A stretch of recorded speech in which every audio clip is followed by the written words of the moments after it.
SIM online untuk semua itu topik langsung kita siang ini, dan pemirsa Anda kami ajak untuk bisa bergabung melalui telepon dan SMS di nomor yang tertera di layar kaca Anda. Ya, bisa bergabung ya, nanya-nanya langsung terkait dengan SIM online itu seperti apa. Nah, saya kembali lagi Pak Sudaryatmo, sejauh ini memang sebenarnya udah ada belum sih Pak keluhan mungkin dari masyarakat terkait dengan memperpanjang SIM ini nih sulit sekali atau mungkin membuatnya atau seperti apa? Ya, jadi kalau kita bicara penerbitan SIM itu kan ada dua, pembuatan SIM baru sama perpanjangan. Kalau perpanjangan relatif tidak banyak masalah ya, karena akses poin orang memperpanjang juga semakin banyak dan apalagi ditambah SIM online tadi lintas daerah kita bisa diproses perpanjangan SIM.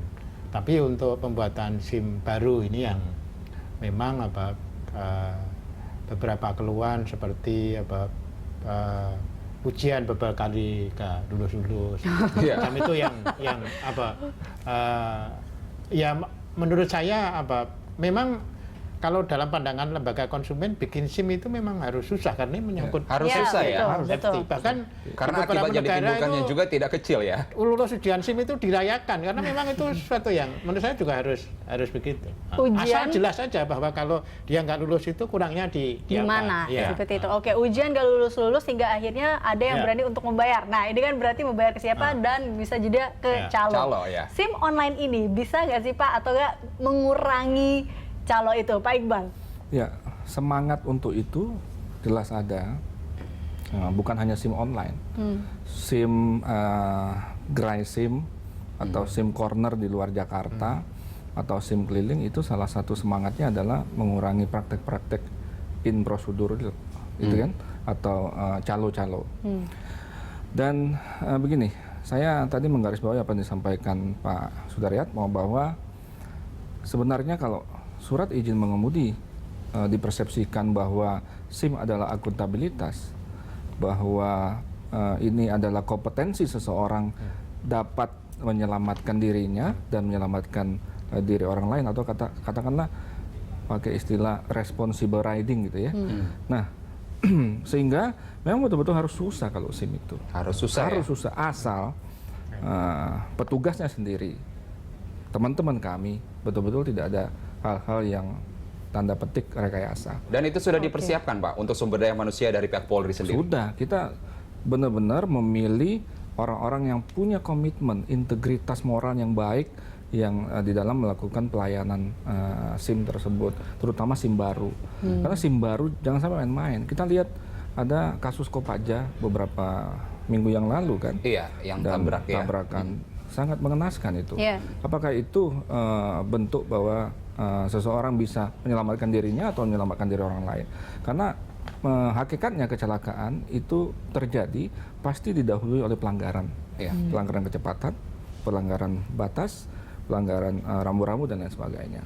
Maka dari itu sekali lagi saya jawab Mbak tadi bahwa SIM online semangatnya salah satunya selain peningkatan pelayanan kepada masyarakat, menekan terjadinya calo. Otomatis begitu kan, mempermudah akses kepada pelayanan Polri.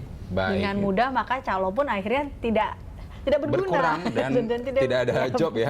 Kita menyapa ada penelpon dari Jakarta Barat, ada Pak Teddy. Selamat siang Pak Teddy. Selamat siang.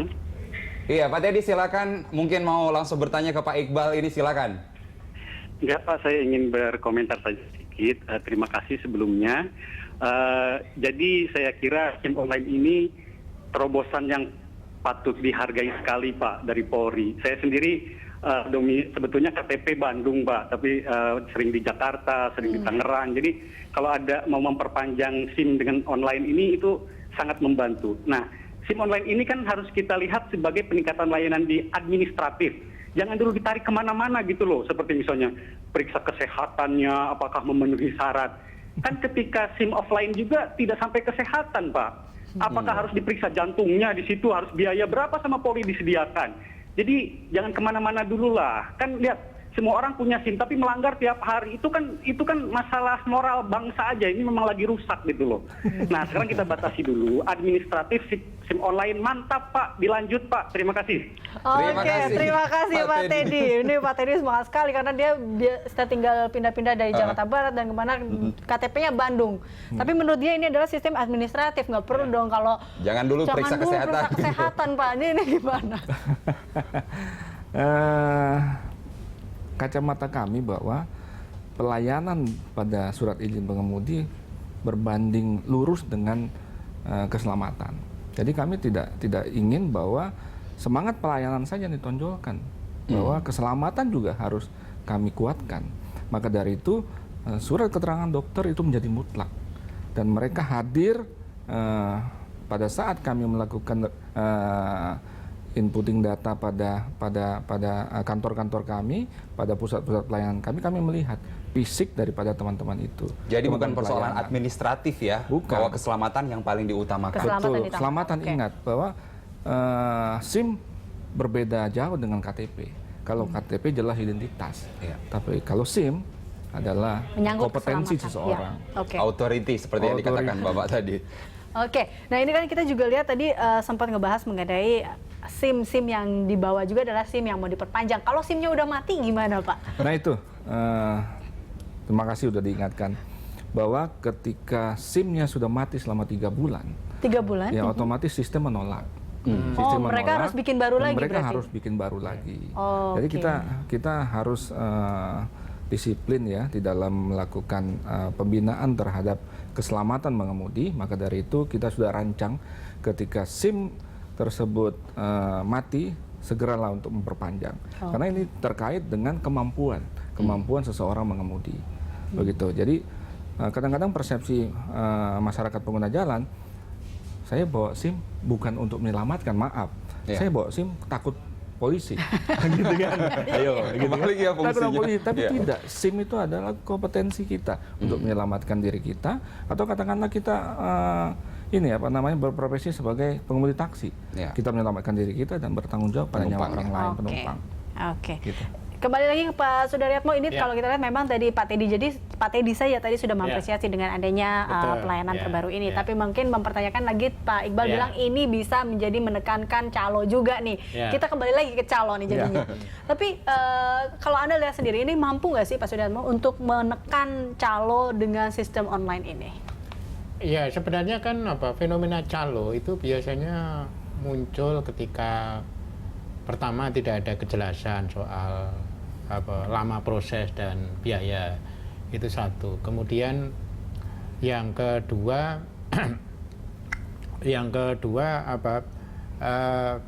konsumen juga tidak, konsumen atau warga yang ingin mendapatkan SIM itu juga tidak ada kepastian berapa sih mengurus perpanjangan SIM.